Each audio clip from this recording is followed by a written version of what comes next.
As I'm recording this, it is 3:31 p.m. EST, January 1st, 2024. That's right, 2023 is over. The year of FNaF is over. In 2023, we got a lot of stuff, not just for FNaF, just for media in general. We got Oppenheimer, Guardians of the Galaxy Volume 3, Across the Spider-Verse, all fantastic movies. Resident Evil 4 Remake, Marvel Spider-Man 2 in terms of games. Two games that ended up being my favorites of all time. And what else did we get? Oh, that's right. We got Five Nights at Freddy's, the movie, the Security Breach Ruin DLC, we got a bunch of books, and we got Help Wanted 2.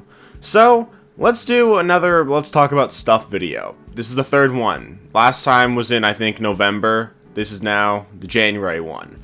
In this one, we're going to talk a little bit about my plans for this year, as well as just an overview of FNaF in 2023. Now, starting off, what did we get first? We just got a bunch of books throughout the year. I think we got Graphic Novel Volume 2, Volume 3, and Volume 4. Tales from the Pizza Box books 5, 6, 7, 8. The FNaF movie novel, the character encyclopedia, and I think that's everything. We got quite a lot of books. For the most part, the books were really good. Some of them weren't as good as others, but most of them were pretty good. But the books, they're, I think, what most people care the least about in terms of everything that we got this year, because we got a lot of other stuff. First, we got the Security Breach Ruin DLC, and that was basically, well, it was a Security Breach DLC called Ruin. Yeah, that's what the Ruin DLC was. I know, it's mind-boggling, right? In terms of Ruin, I think the protagonist, Cassie, was really cool. I think just the story was pretty cool, especially with the Mimic at the end. I think they handled that decently well. Maybe it would have been cooler if we got a little bit more of the Mimic in that, but I think it was cool what we got. I think the gameplay was basically Security Breach, but better. It was scarier, it was more intense, and you were more powerless in this game. Like in Security Breach, you got the Phaser Blaster and the Phaz Cam, and from there on out, the game just wasn't scary. And even before that, it wasn't scary. The Endo section and the Moon section were the only sections that were decently scary, but even then, they're not so much. Especially now that I've beaten them a few times, they weren't really that scary, like in hindsight. They were a little bit, but not a whole lot. Ruin had more, not really fear, but like tensity throughout, and I think they did really well at making Security Breach's Pizzaplex scary, like having it really dark, having the animatronics be a little bit more, like in Security Breach they alerted you when they saw you. In Ruin they don't, they just see you and they walk towards you and try to kill you. Or there's like a big reveal like with Freddy or with the Mimic, they just show up in a cutscene in front of you and then they start chasing you. And those characters are really terrifying. Like Freddy without his head with a monster stomach mouth, that was pretty scary. The Mimic, which we know rips off heads and limbs, knowing what's gonna happen to us is pretty scary, right? In terms of Ruin, we know what's gonna happen to us if we get caught, which just makes it a lot more scary. And just in general, just like the environments were really cool. The Vandy Mask was a pretty cool mechanic, and overall, I think the Ruin DLC was an S-tier piece of FNaF content.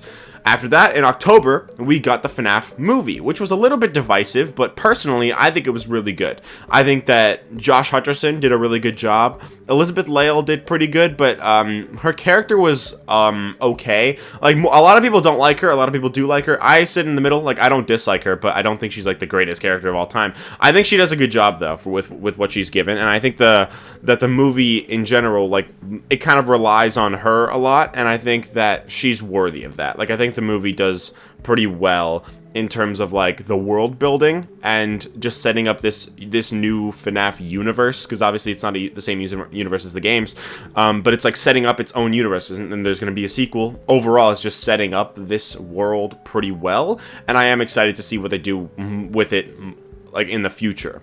And I think there's some good mysteries in there. There's some good lore, some stuff that we might be able to apply to the games, and other things that we might need to solve for the movie itself. A lot of people have already tried. A lot of people may have succeeded or failed. We don't know. But overall, I just think that the movie was really good, and a lot of people don't like it, but I personally do. And I think that while we did wait like 8 years for it, well, I didn't wait 8 years for it. I waited like 3 years for it because I became a FNaF fan in like late 2018, and I didn't know the movie was a thing until like late 2019, around when I started my channel. But overall, I wasn't disappointed by the movie. I know a lot of people were. I personally wasn't. So I think it was really good. FNaF movie, also an S tier piece of FNaF content, in my opinion. And the last thing we got was Help Wanted 2. And that was also an S tier piece of FNaF content. All the FNaF content this year, except maybe the books. Maybe the books. But even the books, maybe, might be an S tier. But everything else, all the FNaF content that we got this year, S tier. It was great. I honestly think that Help Wanted 2 is better than Help Wanted 1, because I think that it does the horror a little bit better in some aspects. Like, Help Wanted 1 had really good atmosphere and really good jump scares. This game does have decent jump scares, but the atmosphere is kind of doubled down. Like, there's less of the horror, but there's also better horror, I guess, in like the environments. Like, especially in the sister location levels, those are really well done.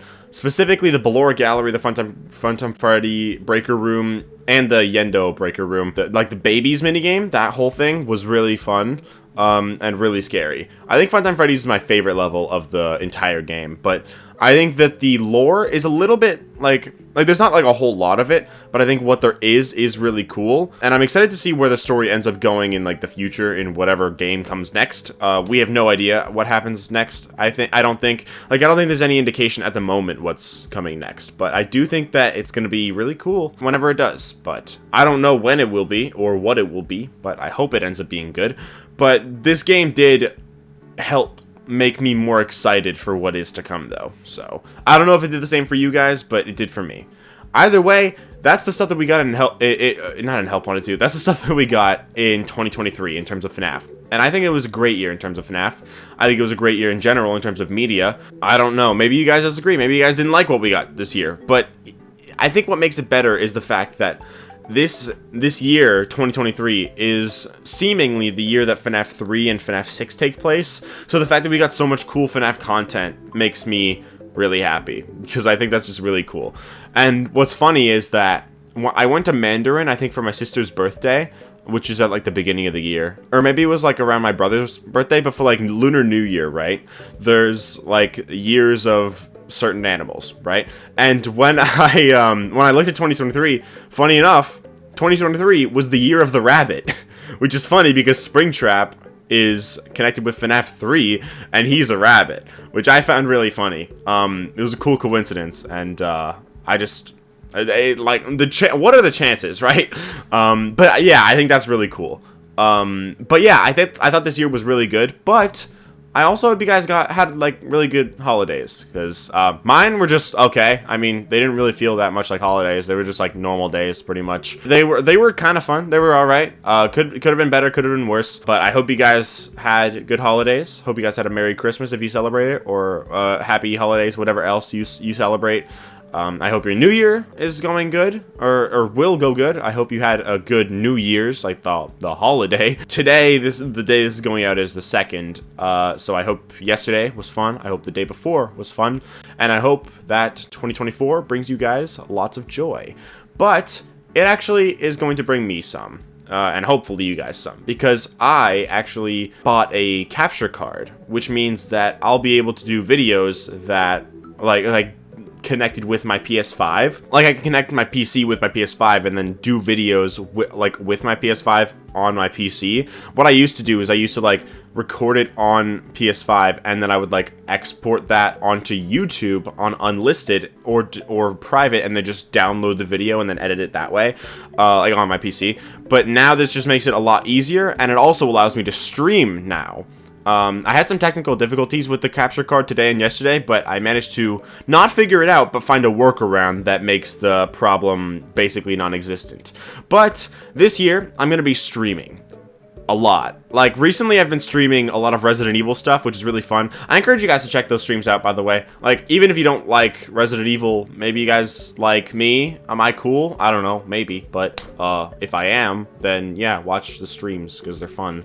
And also, Resident Evil is just really fun too, so even if you don't like it, maybe you will after you watch the streams. I don't know. But Resident Evil is not the only thing that I'll be streaming. I also plan on streaming the Dead Space remake, which I got, Left 4 Dead games, The Last of Us probably, And yeah, still Resident Evil. I still have more Resident Evil stuff to do. I want to play Resident Evil 2 Remake. I've been playing it, and I'm continuing to play it.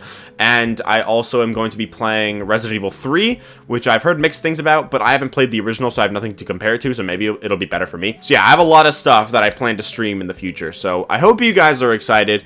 I still plan on continuing my Resident Evil 4 Remake videos. Obviously, they're not FNaF, so not a lot of people watch them, but they are pretty fun videos to both record and just put out there in general. And I know not a lot of people watch them, but the people that do, I hope you guys enjoy them. And if you don't watch them, then you probably should, because they're fun. But yeah, I hope you guys enjoyed this video. I hope you guys are excited for what I'm doing this year. I don't only have streams planned, don't worry. I still have a lot of FNaF content that I plan to do. And some non-FNaF content. Again, I know a lot of people don't watch the non-FNaF content because most of you guys subscribe for FNaF, but I do like doing other stuff because FNaF isn't like my favorite thing in the entire world, right? So I do hope you guys enjoyed this video. I hope you guys have a great year. I hope you guys are excited for what I have planned for this year, and I hope you guys have fun stuff planned for yourselves this year, and I hope everything goes in your favor. But for now, I'm going to end the video there, and I'll see you all in the next one. I plan on streaming tomorrow, by the way. I plan on streaming more Resident Evil 2 Remake, and then after that I'm going to do videos reacting to the new Game Theory and the FNaF video, the FNaF video. I plan on reacting to those. So yeah, stay tuned. Bye, guys!